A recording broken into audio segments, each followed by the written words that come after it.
জঙ্গল থেকে বাঘের পিঠে উঠলেন আর একটা বিষাক্ত সাপকে চাবক বানাইলেন। এই বিষাক্ত সাপরে চাবক বানাইয়া বাঘের পিঠে উইঠা গোড়া দৌড়ায় যেভাবে মানুষ, এভাবে বাঘ দৌড়াইয়া বাজারের ভিতর দিয়ে যাইতেছেন। এখন দূর থেকে যারা দেখতেছে যে বাঘ আসতেছে, বাঘের পিঠে একজনের সোয়ার, হাতের মধ্যে ছড়ি হচ্ছে আলত সাপ, বিষাক্ত সাপ, ঘোগরা সাপ, বাজারে কোনো মানুষ থাকবে? সব যে যেদিকে দিকে বাড়তেছে দৌড়াইতেছে। শেখ সাদি রহমতুল্লাহ আলী উনি দাঁড়ায় রয়েছে, উনি তো দেখতেছে বাঘের পিঠে কে বসা। মির্জা জানা একজন আরেকজনকে চিনে, যে বাঘের পিঠে বসা তারে যদি বাঘে কিছু না করে, আমি শেখ সাদিরও কিছু করবে না। যেরকম সুবহান আল্লাহ। বাঘ যদি তারে চিনে থাকে আমারও চিনবে। এজন্য বলি হাইওয়ান, মানুষ যে তারে ভালো করে চিনে। মানুষের বৈশিষ্ট্য নাই, তারে ভয় পাবে কেন? তারে তো দৌড়াবেই। হাসরের মাঠে বহু মানুষ মানুষের সুরত ধরে উঠবে না। আল্লাহ নবীর হাদিস, বিভিন্ন হাইওয়ানাতের সুরত ধরে উঠবে। কেউ বাঘের সুরত ধরে, কেউ শিয়ালের সুরত ধরে, কেউ কুকুরের সুরত ধরে, কেউ বানরের সুরত ধরে, কেউ শুয়োরের সুরত ধরে উঠবে। হাদিস শরীফ আল্লাহ নবীকে জিজ্ঞেস করা হয়েছিল, রাসূলুল্লাহ কেন? নবীজি বলেন, দুনিয়াতে যার ভিতরে যে হাইওয়ানের বৈশিষ্ট্য বেশি ছিল, সে হাসরের মাঠে এই হাইওয়ানের রূপ ধরে উঠবে। কুকুরের বৈশিষ্ট্য, কুকুরের একটা বদ খাসলত হিংসা। কুকুর মালিক প্রিয়, মালিক পশু মানে কি কয়, প্রভুভক্ত, এই গুণটা তার আছে। কিন্তু তার সবচেয়ে খারাপ গুণ হলো, যে খারাপ গুণটার কারণে কুকুর নিকৃষ্ট প্রাণী হয়েছে। জগতের সকল প্রাণীর মধ্যে নিকৃষ্ট প্রাণী কুকুর। অথচ তার একটা ভালো গুণ, একটা না অনেকগুলি ভালো গুণ আছে কুকুরের। সে হলো প্রভুভক্ত, সে তার মালিকের জন্য জান দিতে রাজি, এতটা করে। এরপরও তার ভিতরে একটা খারাপ গুণ, যে খারাপ গুণটার কারণে সকল সৃষ্টির মধ্যে সে নিকৃষ্ট। সেই খারাপ গুণটা কি? হিংসা। সে একা খাবে, কাউকে সাথে নিবে না। তার এলাকা দিয়ে কেউ ওরে ঢুকতে দিবে না। এই এলাকার রাজত্ব সে একা করবে, কাউকে আসতে দিবে না। মরা গরু লাগে 5 দিনে শেষ করবে, তাও কাউরে শরিক করতে দিবে না। এটা হলো কুকুরের সবচেয়ে বদ খাসলত। এই ধরনের স্বভাব যে মানুষের কাছে থাকবে, হাসরের মাঠে তার রূপ ধরবে কুকুরের। বেহায়া, হায়া নাই, শরম নাই। দুনিয়াতে যারা এই ধরনের চলা চলছে, হায়া শরম কম, যেখানে মন ধরে এখানেই বেহায়ার মতো দাঁড়ায় গেছে, নারীর সাথে কথা বলতেছে। আল হায়া ও শুবাতুম মিনাল ঈমান, হায়া ইমানের অঙ্গ যেখানে বলা হয়েছে। শরম, লজ্জা, এটা ইমানের অঙ্গ। যার লজ্জা নাই, হাসরের মাঠে শুয়োরের আকৃতিতে উঠবে। শুয়োর, ওর লজ্জা নাই, ওর শরম নাই। তো এই জন্য আমরা দেখতেছি মানুষের চেহারা, কিন্তু সে মূলত কোন রূপ ধরে আছে, এটা যাদের চোখ আছে তারা দেখে। এজন্যই নাম ভুলে গেছি। এখন বহুত বড় কাল্লাওয়ালা ছিলেন দারুল দেওবন্দের। তো উনি রুমাল, শাহ ওয়ালিউল্লাহ মুহাদ্দিস দেহলভী, শাহ ওয়ালিউল্লাহ মুহাদ্দিস দেহলভী রহমতুল্লাহ, উনি রুমাল এভাবে রুমাল দিয়ে চোখ ঢাইকা বয়ান করতেন। আমি আপনাদেরকে দেখতেছি, কিন্তু উনি এভাবে দেখে বয়ান করতেন না, রুমাল দিয়া চোখ ঢেকে বয়ান করতেন। মানুষ দেখতেন না, বয়ান করতেন। একদিন এক মুরিদ বলছে যে, হজরত এভাবে বয়ান করেন কেন? বলে, এটা কারণ আছে, সব বলা যাবে না। বলে, হজরত বলেন না, কি কারণটা কি জানবার ইচ্ছা হয়। কত নেও, আমার রুমালটা তোমার মাথায় দাও। তো উনার রুমালটা তার মাথায় দিয়েছেন, দিয়া বলেন, এখন তাকায় দেখো তো। হুজুর, আমি তো দেখতেছি একজনও মানুষ বসা না, সব কেউ কুকুর, কেউ বিড়াল, কেউ এই শুয়োর, কেউ এরম বাঘ, কেউ শিয়াল, এভাবে বসে রয়েছে। বলে, হ্যাঁ, তুই একজন মানুষ দেখা যাইতেছে, আর সব দেখা যায় হাইওয়ানাত বসা মসজিদের ভিতরে। আল্লাহ, তুমি আমাদের সহি বুঝ দান করো। সবাই বলে আমিন। এই জন্য মানুষের স্বভাব, মানুষের মানুষের যে বৈশিষ্ট্য সেটা সবসময় বজায় রাখে, মানবিকতা। মানুষের 1 নম্বর গুণ হলো মানবিকতা, এটা তার ভিতরে থাকবে বেশি। সে সহনশীল হবে, ধৈর্যশীল হবে, সে একা ভোগ করার চিন্তা করবে না। والتين والزيتون وطور سينين وهذا البلد الأمين। আল্লাহ পাক রব্বুল আলামিন 3 ফলের কসম খাইলেন, জাইতুন, এমনিভাবে তুর পাহাড়, মক্কা নগরের কসম। এই 4টা জিনিসের কসম কেন খাইলেন এই বিষয়ে বয়ান করলে লম্বা হয়ে যাবে, আমি লম্বার দিকে যাব না। আল্লাহ বলেন অধিক সুন্দর করে তোমাকে বানাইলাম, মানুষ হলো অধিক সুন্দর। তাফসীরে কিতাবের ভিতরে এর একটা আজীব ঘটনা লিখছেন। খলিফা মনসুর অনেক বড় একজন বাদশাহ ছিলেন। খলিফা মনসুর বাগদাদের খলিফা। খলিফা মনসুরের আমলে তার এক মন্ত্রীর নাম ছিল ঈসা ইবনে মুসা। এই ঈসা ইবনে মুসা ছিল তার এক মন্ত্রী। নতুন বিয়ে করেছে, সুন্দরী বউ। চাঁদনি রাতে প্রাসাদ থেকে বের হয়ে আসে, চাঁদের আলোতে নতুন স্ত্রীকে নিয়ে কথা বলতেছে। ওই অবস্থায় একবার চাঁদের দিকে তাকায়, আরেকবার স্ত্রীর চেহারার দিকে তাকায়। খুব খুশি সুন্দরী বউ পায়া, বলতেছে তুমি অনেক সুন্দর, আমার জীবন ধন্য, তুমি অনেক সুন্দর, তুমি চাঁদের চেয়েও বেশি সুন্দর। নতুন বিবি কয় আবেগের সাথে হুঁশ রেখো, চাঁদের চেয়ে আবার মানুষ হয় সুন্দর কেমনে? চাঁদের চেয়ে মানুষ আবার বেশি সুন্দর হয় কেমনে? কয় না, তুমি চাঁদের চেয়ে বেশি সুন্দরী। কয় বললাম না হুঁশ রাখবা, জুসের সাথে হুঁশ রাখবা। চাঁদের চেয়ে মানুষ সুন্দর হয় কেমনে? বলে না, আমি বলছি তুমি চাঁদের চেয়ে বেশি সুন্দর। কয় না। তখনই কয়ে উঠছে কি জানেন, আর আমি বলছি তুমি চাঁদের চেয়ে বেশি সুন্দর, তুমি যদি চাঁদের চেয়ে বেশি সুন্দর না হও তাহলে তুমি 3 তালাক। কিছু মানুষ এমন আছে তো তালাকে ডং মনে করে, ডং তামসা। খাইবার আগে দেয় একবার তালাক, খাওয়ার পরে দেয় একবার তালাক, নাইলে মাঝখানে আরো দেয় 2 বার তালাক। সকালে একবার বউ সারে, বিকালে আরেকবার সারে। সকালেই তো সারা হয়ে গেছে গিয়া, বিকালে হের 14 গোষ্ঠী সহ সারে। তো এই ধরনের যারা করে এরা আবার পরে আমাদের কাছে কান্নাকাটিও করে। এসা হুজুর রাগের মাথায়, গুসার মাথায় 3 কথা কয়ে ফেলাইছি, হুজুর এখন কি করি? সব জায়গায় ডং চলে না, তামসা চলে না, মজাক চলে না। মজাকের জায়গা মজাক, ডঙ্গের জায়গায় ডং, কিন্তু সব জায়গায় চলে না। তালাক শব্দ লইয়া মজাক করার, ঢং করার কোনো সুযোগ শরীয়তে জোরে কোন আছে?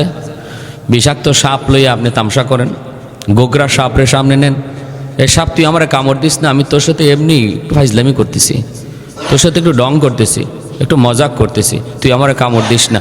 এই কথা কইলে গোগরা সাপে আপনারা সালাম দিবে? হ্যাঁ, আপনি যে এর সাথে ডং করতেছেন, মজাক করেন, এটা বুঝবে? তালাক এরম গোগরা সাপের মতো। তালাক শব্দটা এটা গোগরা সাপের মতো। এর সাথে ডং চলে না, তামসা চলে না। হাসির চলে দেন আর রাগ কইরা দেন, খালি বলবেন সাথে সাথে ছোবল, সাথে সাথে ছোবল।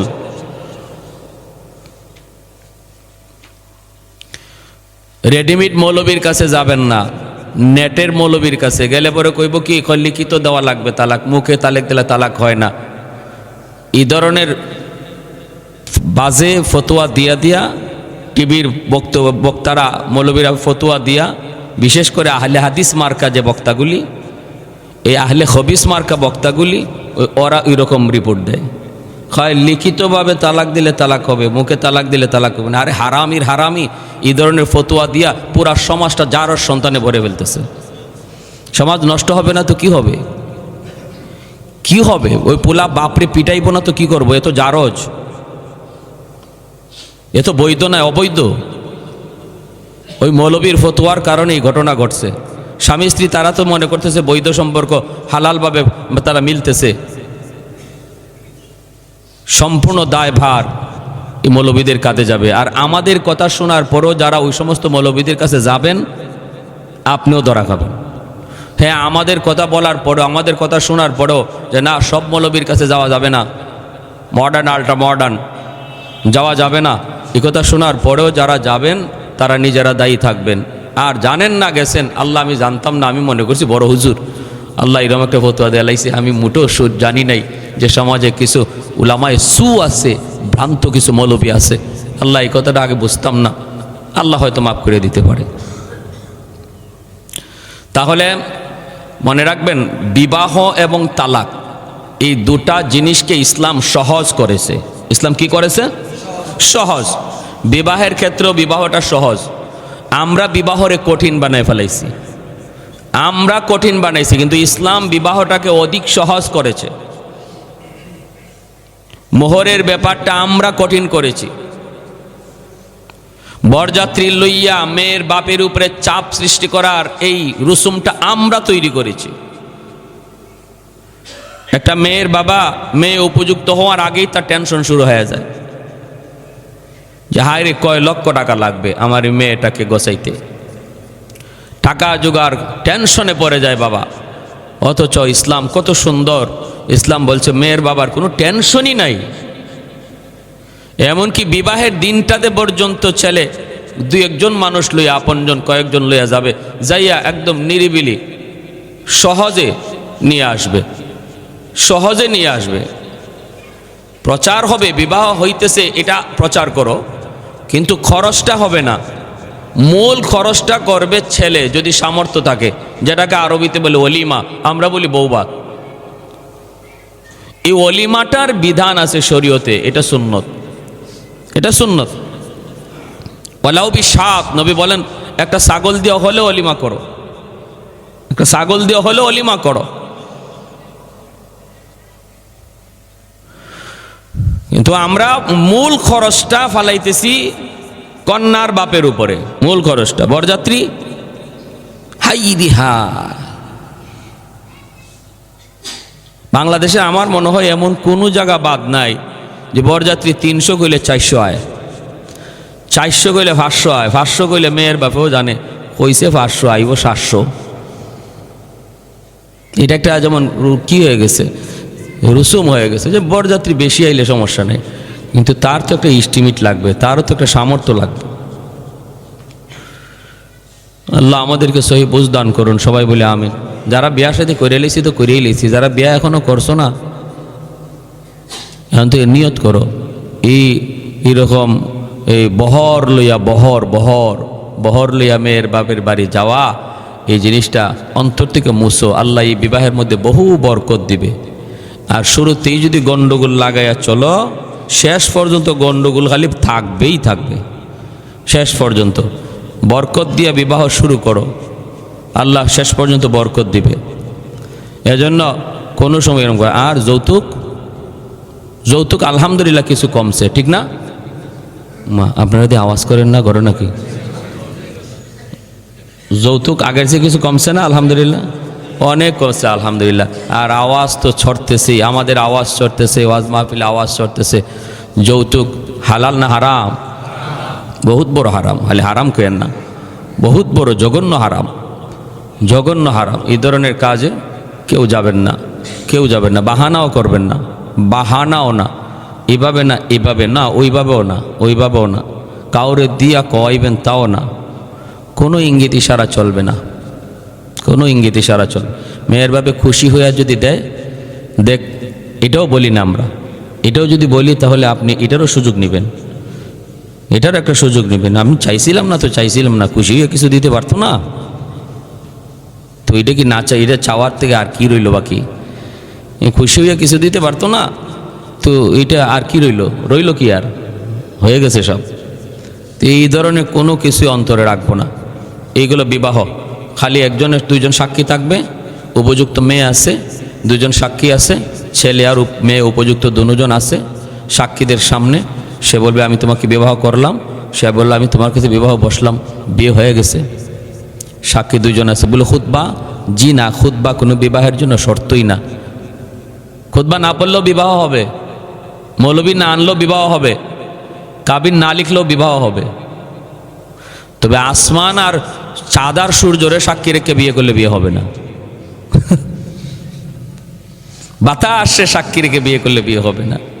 সাক্ষী যারা থাকবে এমন দুইজন উপযুক্ত মানুষ, বুঝদার মানুষ, সমজদার মানুষ, তারা সাক্ষী থাকবে।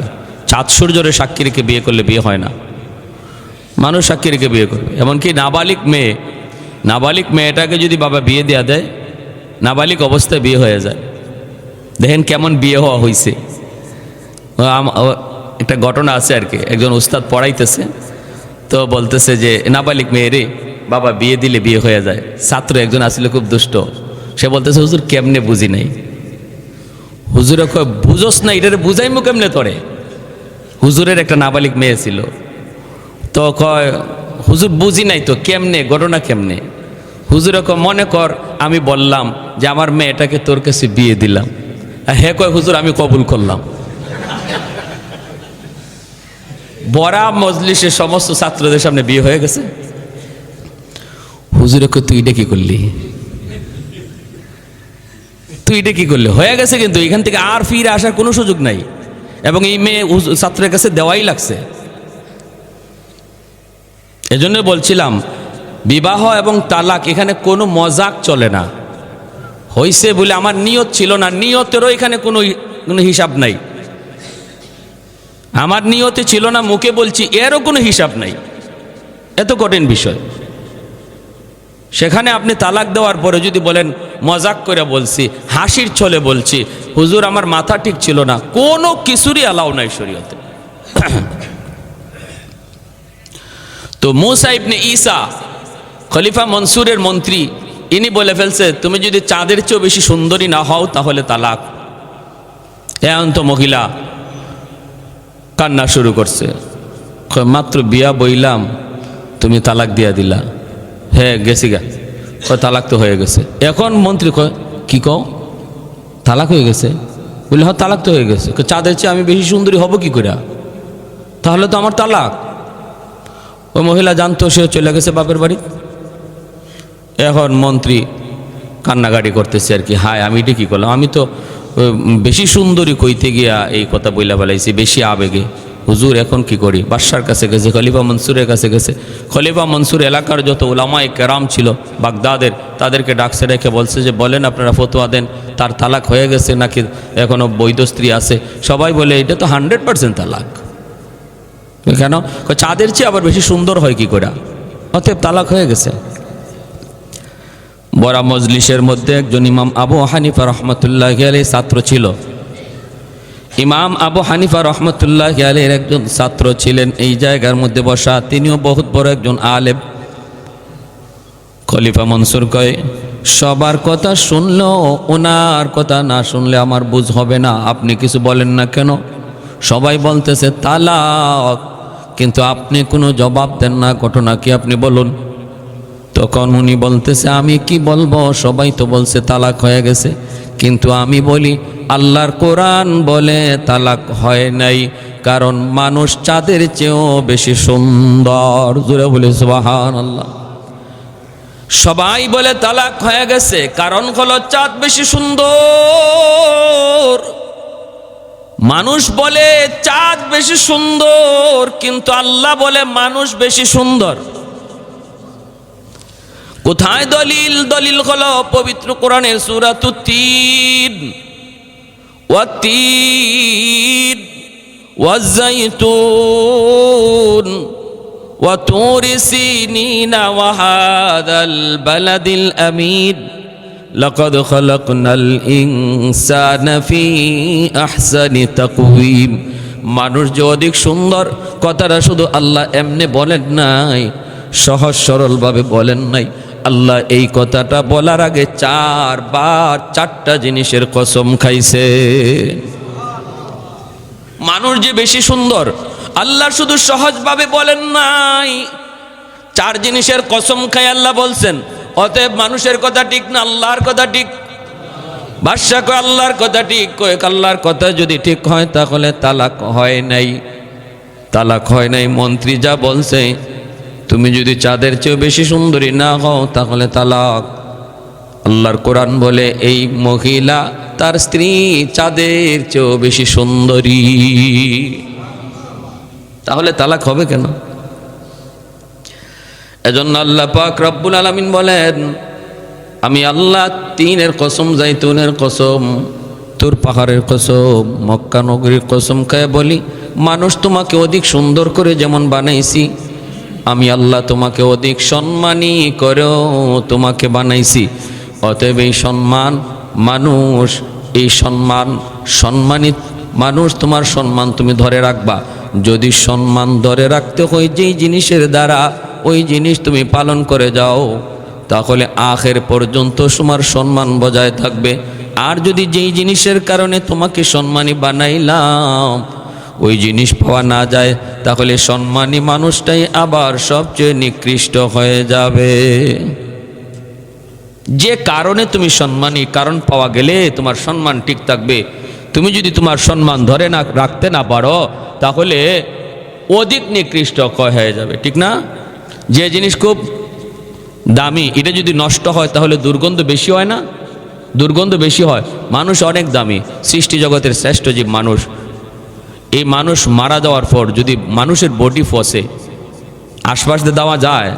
হ্যাঁ, কোনো একটা মরা গরু যদি মরে পচে, তাও কাছ দিয়ে যাওয়া যায়। মাছ পচলেও অনেক সময় খাওয়াও যায়, এত দুর্গন্ধ লাগে। কিন্তু মানুষ এত দামি, কিন্তু এই মানুষের বডি যদি পড়ে, দেখবে হিন্দুরা যে মানুষে পুরায় মরার পরে, এই পাশ দিয়ে যাওয়া যায় না, পাশ দিয়ে যাওয়া যায় না। ঠিক তেমনি মানুষ আল্লাহর কাছে অনেক সম্মানী, অনেক দামি। এই মানুষের সম্মান যে কারণে, সামনের জুমায় বলবো কোন কারণে মানুষ সবচেয়ে দামি ইনশাআল্লাহ। কোন কারণে মানুষ এত দামি হলো, ফেরেশতাদের চেয়েও বেশি দামি হয়ে গেল। এই মানুষ তার কারণ সম্মান যদি ধরে না রাখতে পারে, তাহলে তার মর্যাদা আবার কত নিচে যায়, সে কত নিকৃষ্ট হয়ে যায়। এটাও ইনশাআল্লাহ আগামী জুম্মায় শুনবো, আল্লাহ যদি তৌফিক দেয়। আমাদেরকে আল্লাহ পাক তার বিধিবিধান ঠিকমতো মাইনা, যে কারণে আল্লাহ আমাদেরকে ইজ্জত সম্মান দিছেন, আল্লাহ সেই মাফিক আমাদের জীবন চলার তৌফিক আল্লাহ দান করুন। যারা সুন্নত পড়ি নাই 4 রাকাত